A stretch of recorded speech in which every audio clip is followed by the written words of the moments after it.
dans une nouvelle vidéo, c'est la rentrée. Ça faisait longtemps, Oui. donc on revient en forme pour cette nouvelle année qui démarre. Voilà, et on s'est dit qu'on allait faire une vidéo par mois cette année. On ralentit un peu le rythme parce qu'on n'arrive pas à tenir plus. Une vidéo par mois, c'est pas plus mal, donc on a un petit planning qui est prêt, il y a plein de belles choses qui vous attendent. C'est ça, exactement. Et comme ça fait longtemps qu'on n'a pas fait de vidéo, on s'est dit que ça serait peut-être bien de vous faire une vidéo un peu bilan. Alors on pouvait pas faire un bilan de mi-année parce qu'on a quand même largement dépassé la mi-année. Mais du coup on a trouvé des catégories et on a essayé de caser des lectures qu'on avait fait en 2025 dans chaque catégorie.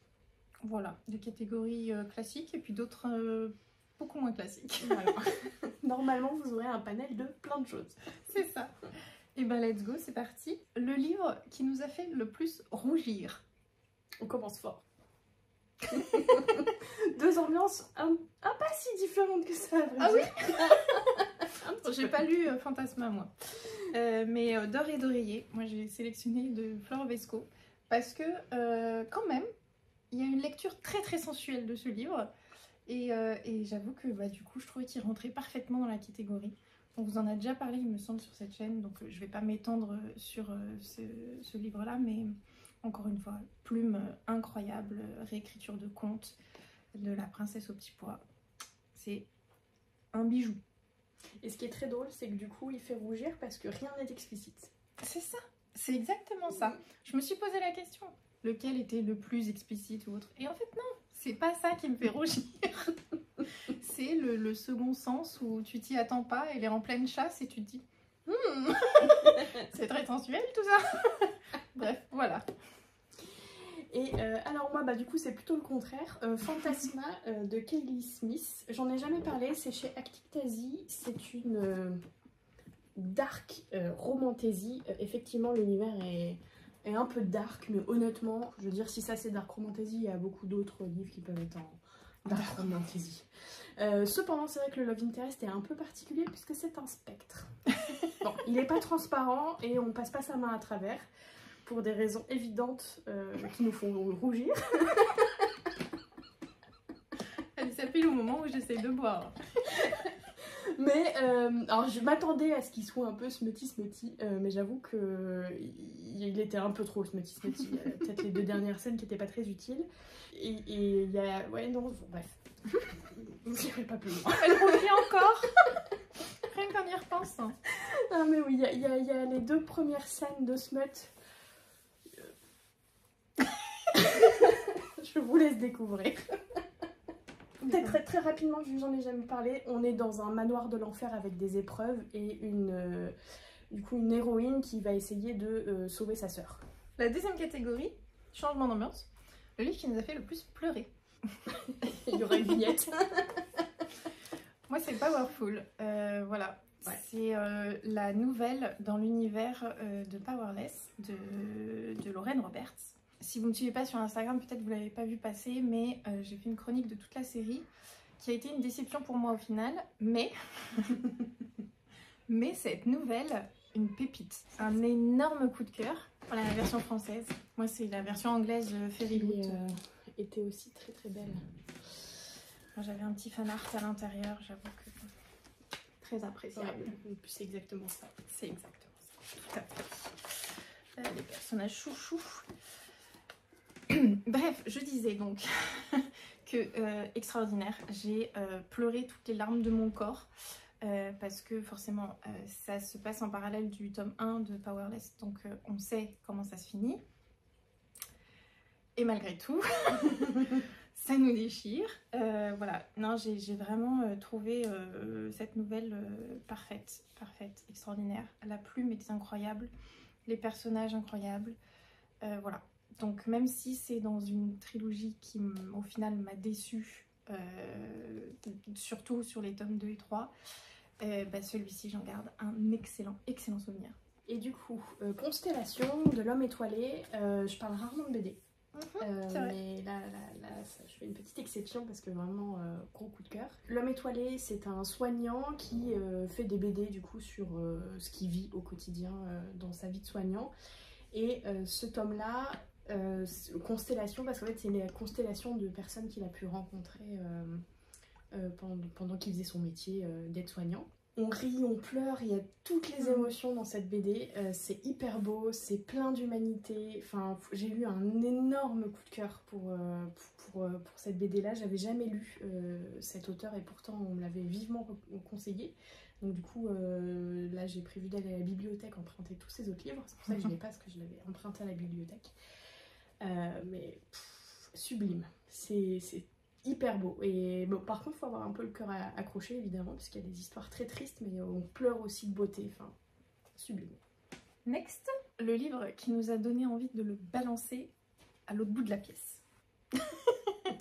Alors, je triche un peu, parce qu'en fait, c'est une relecture que je viens de terminer. J'avais déjà eu envie très fort de le balancer à travers ma chambre à la première lecture, et cette envie n'est pas partie à ma relecture.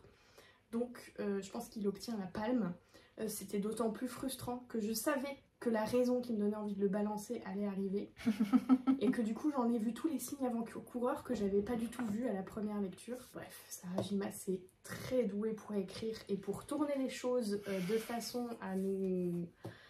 Bref, c'était trop bien. C'était trop bien, mais c'est vrai qu'il y a un côté pendant toute la lecture. Et alors moi c'est une lecture de début d'année, La rue qui nous sépare de Célia Samba. Une magnifique histoire entre un SDF, un jeune qui va se retrouver à la rue et une jeune de son âge aussi étudiante. Mais alors, comment vous dire? Je ne peux pas vous spoiler, mais ceux qui l'ont lu savent pourquoi j'ai voulu le balancer à l'autre bout de la pièce. C'est-à-dire que l'autrice fait un truc que je n'avais jamais vu nulle part, qui est extrêmement perturbant, extrêmement frustrant et extrêmement cruel. Voilà, donc je peux rien vous dire, je vous laisserai le découvrir, mais voilà, il y a eu un moment donné où je me suis arrêtée de lire et je me suis dit non là je peux pas continuer, le reste je finirai plus tard parce que voilà, elle a fait, bref. Ça m'a retourné le cerveau, ce qu'elle a fait. Mais... C'est horrible cette catégorie, parce qu'on ne peut pas vraiment dire pourquoi. C'est ça. Mais bref, lisez-le. Ça reste quand même un livre extraordinaire. Vraiment, pour les ados young adultes. Puisque ça traite quand même de sujets, vous vous en doutez, un peu graves. Le livre qui t'a fait rire dans le métro. J'avoue, il rentre aussi un petit peu dans la catégorie. Bon, et parfois, il y aura un peu de triche. Alors avec les deux, en fait c'est le tome 2 parce que celui-là j'ai lu l'année dernière, mais le tome 2 je l'ai lu cette année, enfin je crois, hein, je l'ai fait dans cet ordre-là. Mais j'espère pour oui, en fait je prends plus le métro. Oui c'est vrai. Donc, vu que je travaille de chez moi maintenant, donc j'ai essayé de prendre des livres qui m'ont beaucoup fait rire. Donc le tome 2 de celui-là m'a beaucoup fait rire évidemment, Assistant to the Villain. Le deuxième c'est Apprentice to the Villain de Anna Nicole Meirer chez Calix. Donc là on est sur la réécriture de contes mais version Shrek, donc forcément c'est à mourir de rire. Ils sont tous les deux très drôles, à la fois Evie qui est un peu le sunshine de cette histoire et qui effectivement a régulièrement des répliques très drôles, que ce soit des répliques pour elle-même ou des répliques qu'elle dit à voix haute, mais le vilain est aussi assez drôle parce que c'est le vilain et que en fait enfin bref. Vraiment, c'est exactement mon humour et donc il y a des scènes cocasses, il y a des dialogues cocasses, tout y est pour passer un très bon moment et bien se marrer et en même temps il y a quand même une vraie histoire derrière. Donc, coup de cœur pour cette saga dont j'attends le tome 3 maintenant. Et celui-ci je l'ai mis parce que je l'ai lu au bord de la piscine, c'était pas le métro, mais j'ai quand même ri gloussé à la piscine, enfin piscine des vacances, hein, pas la piscine municipale. Le contexte n'est pas tout à fait le même. Pourquoi? Parce que pareil, c'est juste dans le titre, hein, The Funniest Things About Love de Tom Helen chez Elegy. Donc là on est sur une romance boulot, puisque on va suivre Nell qui vient de décrocher le stage de ses rêves en tant qu'assistante scénariste dans une émission télé, un espèce de talk show qu'elle adore.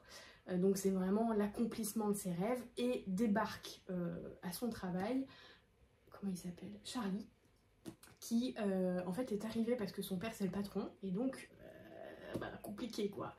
Donc elle déteste Charlie, sauf qu'on a aussi le point de vue de Charlie et on se rend compte que les choses sont peut-être un peu plus compliquées que ça c'est le pitch de base.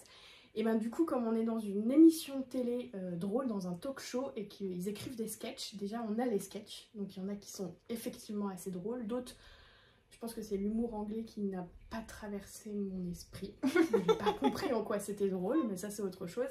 Mais surtout, elle est extrêmement drôle. Et on sent, en fait, il y a des moments, il y a des passages dans l'histoire où on comprend qu'elle est faite pour ce métier parce que ce qui se passe dans sa tête est très drôle. Et elle a une bonne répartie, et bref, elle correspond entièrement à son métier. Et donc ça se retrouve dans le livre. Et il y a un passage, c'est celui où j'étais à la piscine, donc j'imagine que c'est dans les pages de... gondolé où j'ai explosé de rire tellement c'était génial, donc j'ai beaucoup aimé. C'est un petit coup de cœur, je dois l'avouer. The Funny Things About Love. Et moi donc The Rule Book de Sarah Adams, c'est le tome compagnon de The Cheat Sheet que j'avais lu l'année dernière et j'ai préféré ce tome là, j'avoue. Peut-être parce que c'est une seconde chance et que je me suis prise de passion pour les romances seconde chance. J'ai l'impression de n'avoir lu que ça cette année. En tout cas, celui-ci est très très drôle. Vraiment, l'héroïne Nora, elle a pas sa langue dans sa poche. Il y a plein de situations hyper loufoques, assez comiques. Il parle de manière très libre aussi de certaines choses qui donnent des scènes... Ouais, génial. dans lesquels on rigole bien. Donc vraiment très chouette cette romance là. Petite anecdote, c'est parce que tu m'as envoyé un passage très drôle que j'ai décidé de le lire. Voilà, donc comme quoi ça fonctionne. Prochaine catégorie, le livre le plus gros que nous ayons lu. Voilà, bon, pas même catégorie. Hein. Moi je n'ai pas été au-delà de 760 pages, je crois, quelque chose comme ça. C'est ça, exactement. Et moi du coup, 1108 très précisément. Mais bon, je pense qu'il m'attend bientôt puisque je me suis lancée dans la série. Et c'est un délice, chaque page. Dans les 1108 pages, il n'y en a pas une où je me suis dit oh non, celle-là elle est nulle. Elles sont toutes parfaites. Patient qu'Eleana, vous l'avez compris. Et alors, moi, Mile High, ça a été un énorme coup de cœur, pour toute la série d'ailleurs, des Windy City. Enfin, j'en ai lu que 3 pour l'instant, mais les 2 autres m'attendent dans ma palle. Et en fait, il fait 760 pages, mais je ne les ai pas vues passer du tout.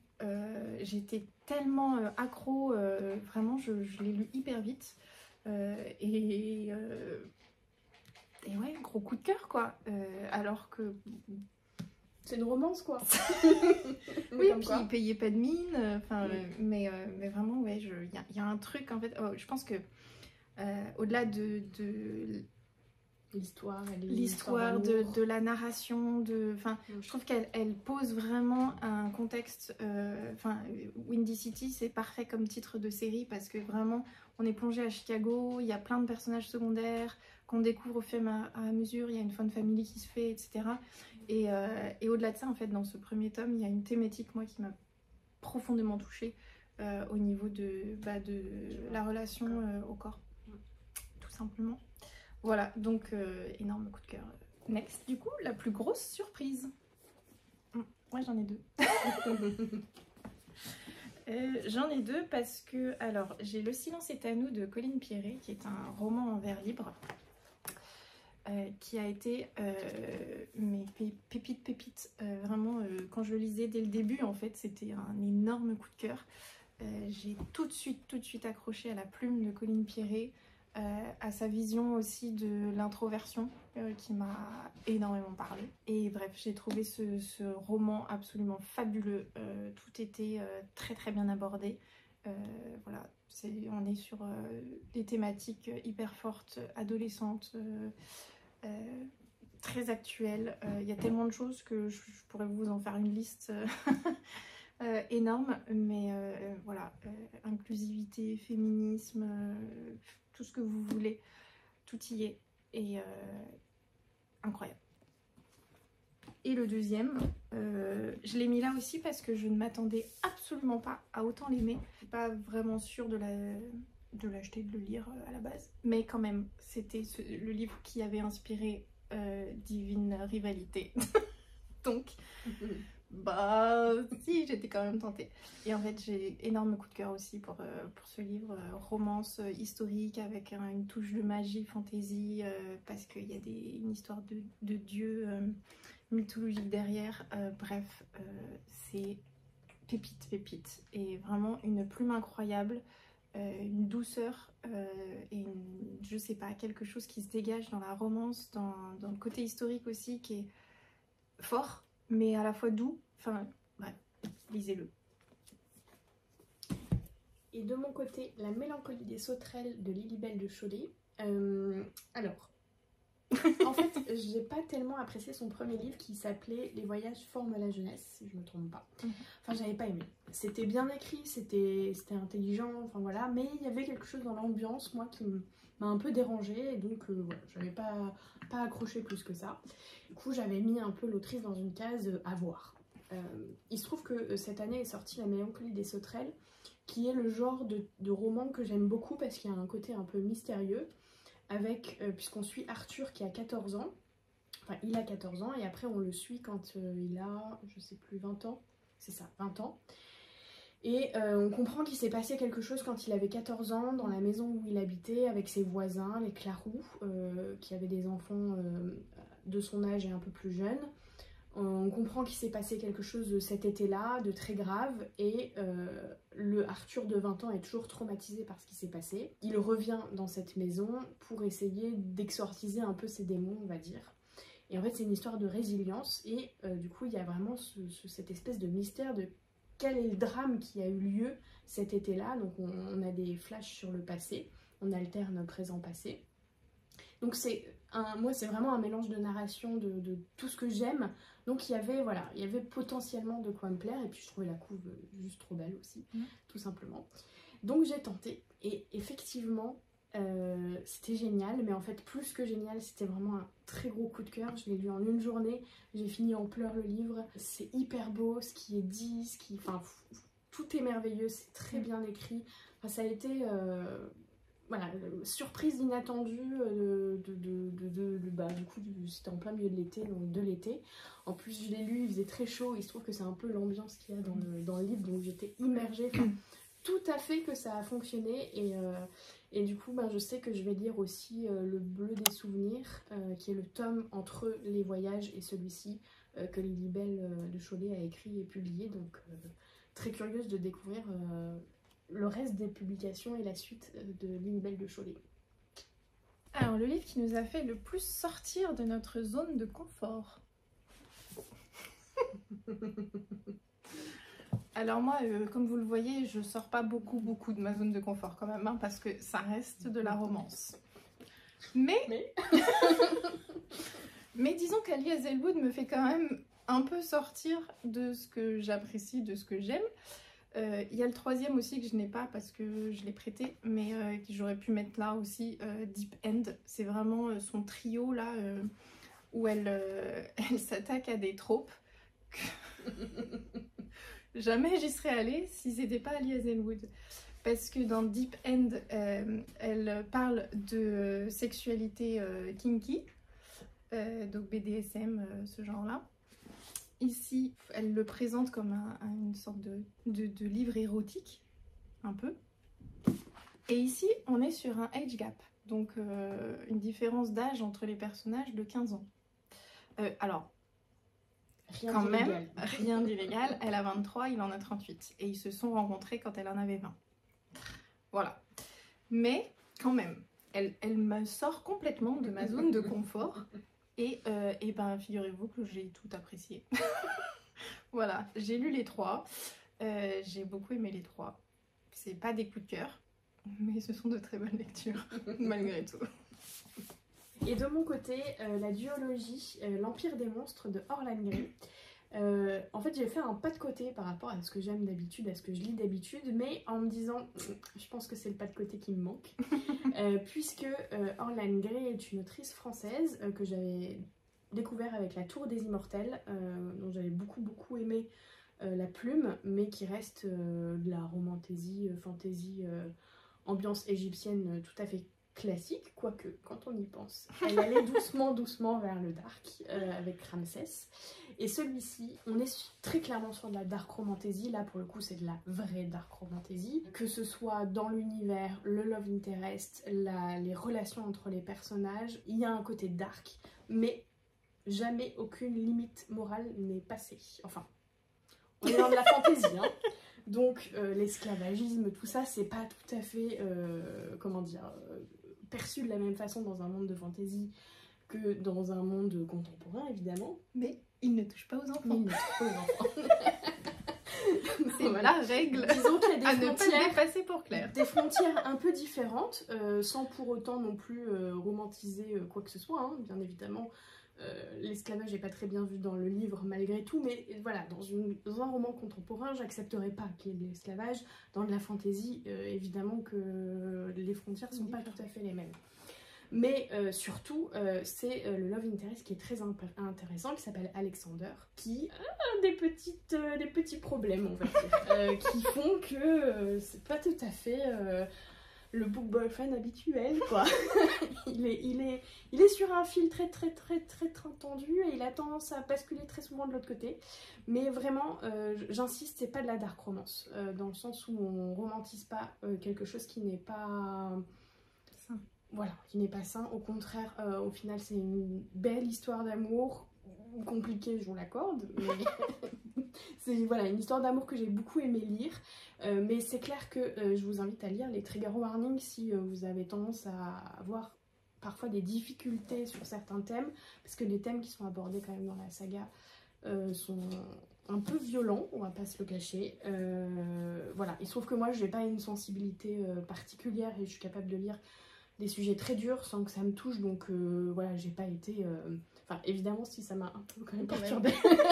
Mais voilà, j'ai pas bloqué, ça m'a pas trigger au sens propre du terme. Mais c'était génial et j'ai vraiment aimé découvrir la dark romantasy avec Orlan Grey, parce que je savais que c'était une plume à laquelle je pouvais faire confiance de ce qu'elle avait, voilà, de ce qu'elle avait déjà écrit, de ce qu'elle avait dit aussi sur ses réseaux sociaux, de comment elle communiquait sur ses livres. Donc je savais que c'était safe, et de fait c'était safe, et j'ai adoré. Et en plus, l'objet est très beau avec un jaspage qui forme un cœur, et l'histoire est top. On est sur une espèce de... En fait, elle réutilise les mythologies russes, et notamment on retrouve quelque chose un peu d'Anastasia, avec une princesse qui, dans sa jeunesse... est emmenée par un soldat parce qu'il y a une révolution, toute sa famille est tuée, c'est la dernière descendante héritière de l'Empire, mais personne ne sait qui elle le cache, et elle va se retrouver embrigadée dans un truc qui va peut-être la forcer à devoir se révéler aussi en tant qu'héritière du trône.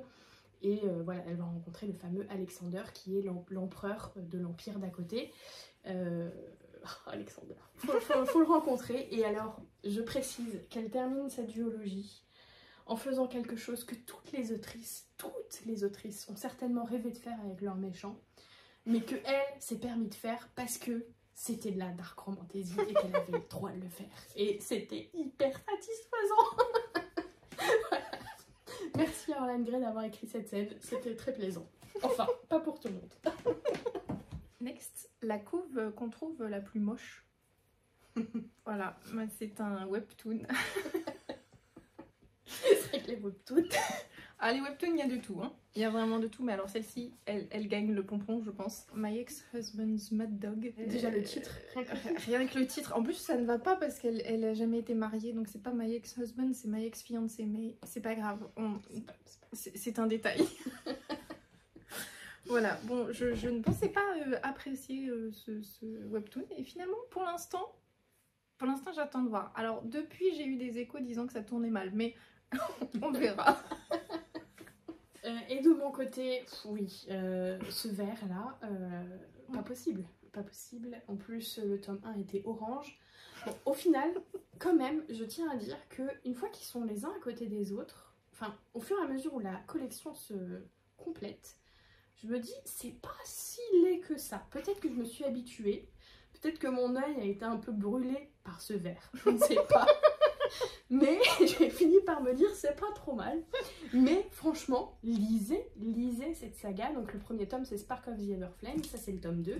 Glow of the Everflame de Penn Cole. Si vous voulez de la bonne romantaisie, de la bonne cam, franchement, lisez Spark of the Everflame. C'est tout y est, tout est parfait. Le world building, l'héroïne badass, l'intrigue, les rebondissements, l'univers, enfin tout y est, la magie, le love interest, Luther. Le slow burn, plus slow que ça, je crois que c'est une histoire d'amour qui n'existe pas. Puisque il faut attendre un certain temps avant. Ah non, pas le premier baiser, mais disons la première vraie déclaration, il faut quand même attendre. Alors je vous dis pas pour la première scène de sexe, j'ai bien cru qu'elle allait jamais arriver, mais ça fonctionne, il y a une raison pour le slow, je vous laisse découvrir pourquoi c'est aussi slow. Mais tout y est, et vraiment en termes de rebondissement, à la fin de chaque tome, j'ai fait quoi? Mais où est la suite? Donc maintenant j'en suis à quoi? Où est la suite? Avec le tome 4 qui clôturera la saga, qui va être aussi épais que le tome 3. C'est des bricasses, hein. Le premier ça va, mais après ça prend un peu en épaisseur, mais il est moche, mais j'adore. Le livre qu'on a lu le plus rapidement. Le retour. Alors moi littéralement celui-ci je l'ai dévoré en une journée, à tel point que j'en suis sortie, je me revois encore, hein. J'étais dans mon lit là et je me suis dit, je suis où là? Il va falloir que je revienne sur Terre parce que j'étais vraiment plongée dans cette histoire qui au final en plus a été une lecture très mitigée. Donc bref, je vous dis le titre quand même, Un été à New York de Alex Astor qui est paru chez Lumen. Voilà, bon ça m'a fait dire que la plume d'Alex Astor et les histoires d'Alex Astor ne sont pas pour moi. J'ai pas du tout accroché à sa façon de raconter l'histoire, de créer ses personnages. Voilà, j'ai trouvé qu'elle tirait beaucoup trop les ficelles, qu'il y avait trop d'incohérences, que j'aime le cliché, hein, et dans la romance on l'accepte. Mais là c'était trop, et puis bon bref, il y a plein de petites choses qui m'en déplu, donc je n'en garderai pas un souvenir phénoménal, si ce n'est que je l'ai lu en une journée, et qu'à la fin je me suis dit, ouh, retour sur Terre, voilà. Alors moi celui qui m'a fait aussi cet effet là, il y a aussi Happy Place d'Emily Henry, parce qu'en fait j'avais tellement envie de savoir la fin, que j'étais en mode doudou, et je me revois au bord de la piscine avec Anne-Charlotte, relever les yeux et lui dire, oh, je suis un peu ivre de lecture là. C'est exactement ça, on est ivre. Mais je voulais quand même parler de Mile High de Liz Stamford. Bon, Marie a déjà expliqué pourquoi il est génial, voilà, tout d'accord. Alors, une romance contemporaine avec un hockeyeur. Mais alors, je vais vous dire, vraiment, ce livre, à la minute où il est sorti, je me suis dit, j'ai envie de le lire. Pourquoi? Parce qu'il y a un avion dessus? Peut-être, on ne sait pas. Je n'ai pas d'explication sur le pourquoi du comment. Mais je me suis dit, mais non, c'est pas pour toi, Claire, c'est de la romance contemporaine. Voilà. Et puis, c'est Anne-Charlotte qui m'avait dit, lis-le parce que je pense qu'il y a des thèmes qui vont te plaire. Et en fait, c'est complètement addictif. En fait, je l'ai pas lu en une fois, évidemment, 700 pages, je suis pas folle. Je l'ai lu en fait sur une période qui était très chargée, donc c'est très étonnant, je l'ai lu en 3 jours, ce qui est très étonnant en 700 pages dans une période très chargée, mais en fait j'avais besoin de savoir la suite. C'est un livre qui m'a bouleversée. Si je devais faire un top, on n'a pas mis cette catégorie, mais dans le livre qui t'a fait le plus réfléchir, ça serait Mile High. Vraiment. Et voilà, il m'a remis les choses en perspective, il m'a fait réfléchir à plein de trucs, et donc du coup j'avais besoin de lire, et puis j'ai enchaîné avec The White Move, qui pourrait d'ailleurs être avec, parce que je les ai lus ensemble comme si c'était un bloc. Pareil, que j'ai lu en 2 jours, complètement hypnotisée, et puis à un moment j'étais en pleurs tellement c'était beau. Enfin... Voilà, une romance qui m'a transcendée. C'était une expérience spirituelle et physique. Et du coup, tu n'as toujours pas découvert Kai. Non, et j'ai toujours pas lu Close Up parce que je pense que je l'aurais eu tout de suite, je l'aurais lu tout de suite et j'aurais enchaîné les 3 et on m'avait perdu à tout jamais. Mais là, du coup, j'arrive pas à me remettre dans le mood de ça, et puis en fait, je sais que ça va être trop bien et donc j'ai envie que ce soit le moment parfait pour le lire. Enfin, vous savez, il y a des livres comme ça. On sait qu'ils vont être parfaits, donc du coup on a envie du moment parfait, et le moment parfait en fait n'existe pas. Donc, vous allez voir, elle va attendre que le 4 sorte, comme ça elle va s'enchaîner les 2. Ah, en plus c'est 2 frères. J'attends Rio en plus ça aussi, donc peut-être les 3 derniers. Bah, Rio je pense qu'il est à part parce qu'il revient sur le hockey, etc. Alors que là c'est vraiment 2 frères et ils sont baseball. Bref, on apprend plein de choses sur le sport, c'est bien. On vous a fait une petite catégorie très sympa. Le book boyfriend le plus tatoué. On s'est un peu lâché sur le book boyfriend. Ah, et quel book boyfriend. Alors moi je vous ai sélectionné Forget Me Not de Julie Soto, qui est paru chez Hauteville. Et ça a été un énorme coup de cœur pour moi, cette romance. Encore une fois, une seconde chance. Vraiment, quand je vous dis que je n'ai quasiment lu que ça cette année, voilà, bon, j'aime cette trope. C'est officiel, officiellement officiel. Et alors, Forget Me Not, bah, je m'attendais pas à grand chose. Je découvrais un peu l'autrice, mais il me faisait vraiment de l'œil. Comment vous dire, Elliot Bloom. Et alors, pourquoi très tatoué? En fait, ce que j'ai beaucoup aimé aussi, c'est que donc il est fleuriste, il a des tatouages de fleurs, et il y a toute une symbolique autour de ces tatouages. Et j'aime quand il y a un petit côté symbolique comme ça, que tu découvres au fur et à mesure de leur histoire, etc. Bref. Ah, il était très chouette. Et mention en plus, pour lui, je pense que c'est le seul book boyfriend qui a failli me faire pleurer. Vraiment, les larmes étaient juste là. Voilà, c'est parce que voilà, quand on apprend ce qui s'est passé pour qu'ils se séparent la première fois, c'est déchirant. Parce qu'en plus, c'est de son point de vue à lui. Voilà, bref, lisez-le, il est génial. Et la personnalité d'Eliot, génial. Voilà, je n'ai que ce mot à la bouche, génial. Et de mon côté, Which Guy to Fake Dating the Demon, enfin, il y avait pas mal de tatoués hein, quand même. Il y avait pas mal de tatoués. Mais je me suis dit que c'était sympa de vous parler de Ozroth. Parce que c'est un démon. Et c'est vrai que je suis un peu dans ma période démon en plus en ce moment. Qui me quitte pas. En plus, je suis en train de regarder Supernatural. Bref. Je m'égare un petit peu. Un démon sexy, c'est écrit. Donc là, on est sur de la cozy fantasy avec une fleuriste encore. D'ailleurs, dans la cozy fantasy, il y a marqué que c'était très souvent des fleuristes. Il y a un côté herboristerie, etc. Très cocooning, voilà. Donc une fleuriste qui est une sorcière, pas toujours très à droite, et qui un jour va invoquer sans le vouloir un démon. Et le problème c'est que maintenant qu'elle l'a invoqué, ben, elle est obligée de lui demander quelque chose et de vendre son âme en échange. Donc ça va donner quelques situations gênantes. Sachant qu'à la base elle voulait invoquer un poulet. C'est pas tout à fait le même délire. Et donc il y a aussi une petite enquête, toujours dans la cozy fantasy aussi. Bref, c'était très chouchou doudou. Il était très tatoué aussi. Très smutty aussi. Il est très smutty aussi, ouais. C'est chez Rajaune New Adult, ouais, c'est ça leur. Donc voilà. Mais très chouette, très mignon, très printanier. Alors là, on vous a sélectionné une catégorie hors pair. Je ne sais pas si vous avez remarqué, dans les romantaisies notamment, il y a toujours une question d'odeur. Toujours. Toujours. Mais dans les romances aussi, pas mal quand même. Voilà, l'héroïne parle, l'héroïne ou le héros, c'est dans les deux sens. Tout à fait. Parle de l'odeur de l'autre. Voilà. C'est très fantasme. Et disons que les autrices ont un imaginaire tout à fait très développé. très développé avec. Je pense quand même qu'il faut citer Saint avec elle qui sentait les profondeurs de l'océan. C'est-à-dire le seul endroit du monde où on ne peut pas respirer. Voilà, donc je cherche encore ce que ça pouvait être comme fragrance, mais voilà. Et aussi précisons que le cercle littéraire a pour intention un jour de créer sa marque de bougies parfumées senteur homme. Voilà, l'idée est là et on a plein d'idées.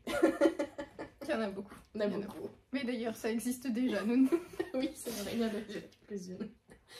Et donc on vous a sélectionné les meilleures odeurs dans le livre. Les plus en tout cas what the fuck. Et on en revient à Powerless pour moi parce que au final je n'ai pas lu tant de romantaisie que ça cette année. Et il s'agit, je sens son odeur de pain, de pluie, de sueur et de... on ne sait pas trop quoi. Voilà. C'est la plus... Ouais. Au final, elle est assez classique. Assez classique. C'est des odeurs qui peuvent exister. Mais disons que la sueur, on s'en serait bien passé. Mais c'est réaliste parce qu'il y en a beaucoup, ils ont couru un marathon et ils sentent la rose. C'est ça, on va te Tout à croire. Et alors moi dans Crescent City, j'en ai une très what the fuck. C'est elle pour le coup qui sent comme ça. Son odeur s'attardait encore sur le trottoir, un mélange de lilas, de noix de muscade, plus quelque chose qu'il n'arrivait pas à situer. Quelque chose comme la lueur des premières étoiles à la tombée de la nuit. Voilà, je cherche encore ce que ça peut être comme odeur, mais... Et surtout qu'il dit la lueur. La lueur. Ça a une odeur, la lueur. La lueur, les étoiles. C'est pareil, c'est comme les profondeurs de l'eau, c'est le truc qui est inaccessible. Elle sent le soleil. Encore, elles sont la crème solaire, Ouais, ok. ça va, le monoeil, on comprend. Mais le feu d'une étoile... Bref, voilà. Ouais, mais en fait, c'est un petit délire entre nous. On aime bien s'envoyer les meilleures odeurs et il y a franchement, il y a du très bon. Notre héroïne préférée. Elle en a 2. Et moi, j'ai prêté mon livre. En vrai, j'en ai 4. Elle en a 4. Et moi, j'ai prêté mon livre. Alors, disons que mes 2 premières, c'est parce que c'est des livres dont j'ai déjà parlé, mais je tiens quand même à les souligner. C'est évidemment Kelleana. Kelleana, quoi. Et Bryce de Crescent City, enfin les héroïnes de Sarah J. Maas. Voilà. Elle écrit les femmes les plus incroyables. Enfin, Ça fait, voilà. Ouais, je suis pas très fan de le faire. J'aime beaucoup Nesta par contre. Enfin, voilà. Donc je tiens quand même à souligner que normalement c'est elle, mais comme j'en avais déjà parlé, je voulais vous parler d'autres livres. J'ai également sélectionné, alors attendez, parce qu'elles s'appellent toutes pareilles. Théa, celle-ci. Des légendes de Tezmar, et particulièrement dans le tome 1, donc dans celui-ci, Le sang et l'acier, je l'ai trouvée très intéressante parce que, en fait, elle a un objectif, elle est déterminée, elle part pas avec les meilleures cartes et elle va tout faire pour y arriver. Et du coup, ce tome 1 est très centré sur ça, sur son entraînement, sur la façon dont elle va s'entraîner physiquement, prendre du muscle, apprendre à combattre, parce qu'elle part vraiment d'un niveau... très mauvais. J'ai trouvé que dans ce tome là c'était un certain modèle, et alors, on a l'habitude des héroïnes badass et tout, mais elle le devient, c'est encore autre chose, et elle s'entraîne pour et elle travaille pour, enfin il y a vraiment une notion d'effort, et elle mérite du coup après tout ce qui va lui arriver dans la suite, et elle prend à chaque fois en grade dans chaque tome. Enfin je l'ai trouvée inspirante d'une certaine façon. Et plus que ça, voilà, les légendes de Tezmar, du coup c'est en 4 tomes, la première saga. J'attends l'annonce de la 2e saga. Et j'ai eu un très gros coup de cœur. Si vous voulez commencer la romantaisie en douceur, les légendes de Tezmar, c'est absolument parfait. Un world-building intéressant, sans que ce soit trop complexe, et puis voilà, cette héroïne qu'on suit avec plaisir, et le fan family. Oh, le fan family. Génial. Et un peu à l'inverse, il y a c'est Tessa, je crois, voilà, de la saga Défier la nuit de Brigitte Kemmerer. Donc le tome 1 c'était celui-ci, on en avait déjà parlé je crois sur la chaîne, donc une espèce de Robin des Bois. Et Tessa, je l'ai particulièrement adorée dans le dernier tome, Détruire le jour, parce qu'en fait elle a une certaine douceur. C'est un personnage, c'est une guérisseuse, enfin une apothicaire, mais qui joue un peu le rôle de guérisseuse. Il est à l'envers. Qui fait tout pour aider les autres, qui est très généreuse, qui se retrouve aussi face à des choses qui vont un peu la bousculer. Dans le tome 2 notamment, c'est pas hyper facile ce qui lui arrive. Elle se retrouve coincée entre différentes choses. Et dans le tome 3, j'ai vraiment beaucoup aimé dans le tome 3. J'ai trouvé qu'elle jouait le rôle de droiture et de générosité pendant tout le tome, et que du coup elle remettait aussi Korik, donc le deuxième personnage dont on a le point de vue, sur le droit chemin, qu'il a déjà bien emprunté d'ailleurs sur les tomes précédents. Et enfin je sais pas, j'ai trouvé que c'était un très beau modèle pour, parce que c'est une trilogie young adulte, donc pour les jeunes adultes qui lisaient cette saga. Et pour les adultes aussi, hein, on a toujours besoin de modèles. Mais je sais pas, je me suis beaucoup attachée à Tessa.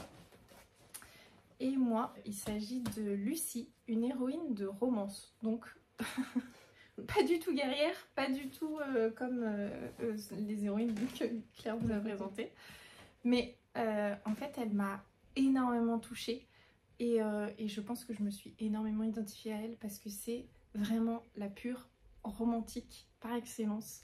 Et elle s'en cache pas, et c'est dit dès le départ. Et en fait, c'est rafraîchissant d'avoir un personnage comme ça. Elle est honnête, elle est droite dans ses bottes, elle sait ce qu'elle veut, elle sait ce qu'elle veut pas aussi. C'est une trentenaire elle a presque 30 ans, elle a 28 je crois. Mais bref, on est quand même dans ces âges-là où la maturité est là, il y a du vécu, elle a une fille, bref. Et en fait, j'ai adoré parce que quand elle se rend compte des choses, elle dit ok, et elle y va, elle fonce. Et ouais, elle n'est pas dans des jeux de séduction, de non-dit, etc. Il n'y a rien de tout ça dans le livre. Et ça, mais qu'est-ce que ça fait du bien de lire ça en romance. Et vraiment pour tout ça, cette héroïne, je l'ai particulièrement aimée. Je pense que c'est l'héroïne de romance que j'ai préférée de tout temps même. Mais parce que je pense que je me suis extrêmement identifiée à elle aussi. Donc ça joue. Le livre dont on ne s'est pas remis. C'est vrai que c'est un peu vrai aussi. Voilà, moi je l'ai lu en janvier. Je n'en suis toujours pas remise. Cette fin, en fait, c'est pas possible. L'autrice la plus cruelle de l'univers, Rebecca Yarros, nous laissait avec cette fin en nous disant « Je prends le temps pour écrire le 4. Hein, vous l'aurez que dans 3 ans. » Non mais non. C'est horrible. Voilà, j'étais à fond dans cette histoire. Alors moi, je sais que c'est une série que tout le monde n'apprécie pas. Forcément, moi c'était un énorme oui, un énorme coup de cœur. Je sais qu'elle a des défauts, je sais que la romance est très présente et que, bref, il y a des choses qu'on peut lui reprocher. Même dans certains développements, dans les scènes d'action, tout ce que vous voulez. Moi, rien à faire, je suis à fond dans cette histoire, je suis à fond avec tous les personnages qu'elle a créés. L'humour, les scènes du quotidien, l'univers que je trouve absolument incroyable et très très riche, vraiment. Bref. Et encore une fois, cette fin, en fait, non, vraiment, je pense que je n'avais jamais lu un livre où, en tournant les pages, j'étais à fond. On voit qu'on est à la fin, hein, mais je tourne la page et je fais what? C'est pour vous rassurer tout le monde à cette réaction-là, c'est-à-dire que j'ai croisé quelqu'un, une fille à l'aéroport qui lisait Onyx Storm et qui a eu cette réaction de tourner la page et remerciement. Comment ça? Mais non, mais en fait, qu'est-ce qui s'est passé? Bref, c'est une fin très énigmatique. Elle fait très fort parce qu'à chaque fois, elle termine ses livres. Le premier tome finissait sur un cliffhanger, une révélation plutôt qu'un cliffhanger. Voilà. Le tome 2 déchirant, fin horrible, cliffhanger de l'espace. Tome 3, what the fuck en fait. C'est quoi cette fin? Que s'est-il passé? On veut savoir, on veut des réponses. Là, c'est pas possible, sauf qu'on aura les réponses que dans un temps indéterminé. Donc oui, non, je ne m'en suis toujours pas remise, vous le voyez encore une fois, la façon dont j'en parle, voilà. Et puis forcément, moi c'est le dernier tome de Kéléana. Voilà, j'ai mis 1 an à lire la saga. C'était bouleversant de terminer la saga. J'ai fini en pleurs, non pas parce que c'était triste, non pas parce que... Non, juste parce que c'était fini. Et que je savais pas... Voilà, et que c'était la fin d'une aventure... c'est ça, la fin d'une aventure. Qu'on disait au revoir à des héros, des héroïnes que j'ai adorés, à des couples, à des histoires d'amour, à tellement de choses. J'ai trouvé que sa fin était tellement parfait pour chacun des personnages qui peut... D'ailleurs, il y a certains de ces personnages pour qui c'est un peu frustrant parce que c'est pas que c'est une fin ouverte, mais c'est une fin qui leur correspond et donc on a envie d'en savoir plus. Mais en fait, c'est normal qu'on n'en sache pas plus. Enfin bref, je vais pas rentrer dans les détails. Mais c'était une aventure. Ce livre en lui-même déjà était une aventure parce que, bon, 1100 pages, hein, faut les avaler. Et comme je le disais, chaque page est géniale et donc du coup, voilà. Dire au revoir, finir parce que c'est la première série du coup de Sarah J. Maas, mais du coup aussi la seule qui est terminée. Ça m'a un peu fendu le cœur. Ah, Crescent City. Bah non, parce qu'il va y avoir d'autres Crescent City, apparemment. Ah oui, mais elle va faire comme pour Avatar, elle finit sa trilogie, mais elle continue. Donc voilà, c'était un adieu déchirant, et puis c'était tellement bien, je pense que je peux déjà dire que c'est ma meilleure lecture de l'année, enfin voilà. Donc du coup, ben, il y avait un adieu compliqué, et à chaque fois que je repense à Kelena, je suis... Voilà. Donc très très hâte voilà, de continuer les livres de Sarajima, c'est de retrouver ce sentiment atroce mais beau aussi. La prochaine catégorie, c'est le coup de cœur improbable. Il y en a droit. Il y en a 3, et alors je triche un peu parce que c'est des séries que j'ai entamées, pas cette année, mais les années précédentes. Je crois que l'année dernière, les 3. Mais vraiment, encore aujourd'hui, c'est des vrais coups de cœur. Mais des fois, je me demande pourquoi. Parce que Spy Family, jamais j'aurais pensé qu'une série comme ça soit aussi doudou et chère à mon cœur. Mais voilà, de tome en tome, je l'aime toujours autant. Father, I Don't Want This Marriage, déjà rien que le titre en fait, voilà. Mais vraiment pareil, énorme coup de cœur. Je suis archi fan de cette série et je pense que la fin va être déchirante aussi. Et puis bah, le seul, la mort attend la vilaine. Voilà, je vous en avais parlé, c'était le premier qui m'a fait plonger dans les webtoons. Pareil, une histoire de harem inversé que... Quelle idée. Non, bah oui, bah, j'aime toujours autant. Voilà. Et j'ai beaucoup hésité pour cette catégorie, mais j'ai mis The Paradise Problem de Christina Loren. Pourquoi? Parce que c'est vraiment de la romance contemporaine classique, il n'y a pas de... Voilà, mais j'ai adoré. J'ai passé un très bon moment, je dévorais le livre, je l'ai lu en vacances. Pourquoi? Une grande question, pourquoi je l'ai acheté, pourquoi je l'ai lu, pourquoi j'en suis arrivée là? Ça se passait sur une île paradisiaque et c'est exactement ce que je cherchais. Donc du coup, bon, voilà, je l'ai acheté. Et je sais pas, il y a une petite étincelle qui s'est faite.